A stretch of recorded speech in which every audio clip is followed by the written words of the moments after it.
સનાતની એને જ કહેવાય, હિન્દુ એને જ કહેવાય જેના કપાળમાં તિલક હોય. તિલક કરજો. તિલકની બહુ મહિમા છે. ભગવાન વિષ્ણુ નારદને કહેશે, નારદ ભસ્મની બિંદી કરો, યા ત્રિપુંડ કરો, યા ચંદનનું કરો, યા કંકુનો ચાંદલો કરો, પણ કરો.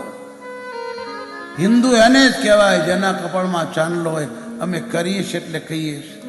અમે ચાંદલા કરે બહાર ન નીકળીએ, કારણ કે અમારા મા બાપના સંસ્કાર છે, અમારા ગુરુએ શીખવાડ્યું છે, શાસ્ત્રોમાં લખ્યું છે. જેના કપાળમાં તિલક હોય, જેના ગળામાં જનોય હોય, જેને ચોટી હોય, જેના કપાળમાં ચાંદલો હોય, એને ભગવાન પણ નથી કંઈ કરી શકતું. ચાંદલો કરો. માતાઓને ખાસ તમે ચાંદલો કરીને નીકળશો, તમને જે જોશે એમાં પવિત્ર ભાવ જોશે, તમને કોઈ ખરાબ દ્રષ્ટિથી નહીં જોશે. આ ચાંદલાની નિશાની છે માતાઓને.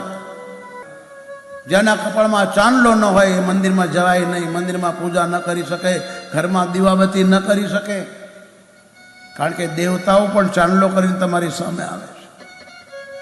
જે વિભૂતિની ભસ્મની ગાયના છાણાને સૂકવી અને બાળી એમાં દૂધ નાખીને ભભૂતિ મૂકવાનું.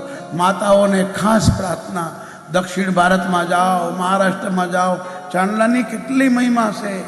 દેવી ભાગવત વાંચો. જેના કપાળમાં ચાંદલો નો એ અભાગ્યો છે. જેના કપાળમાં ચાંદલો એ કરબ ફૂટો છે. જેના કપાળમાં ચાંદલો નો હિન્દુ નહીં. હિન્દુની ઓળખાણ ચાંદલાથી થાય છે. ચાંદલા કર્યા વગર ઘરમાં પૂજા ન કરાય, ચાંદલા કર્યા વગર બહાર ન નીકળાય. ભાઈઓને ખાસ પ્રાર્થના, ચાંદલો કરશો ને સામા વાળો તમારે મર્યાદાથી ઓળખશે.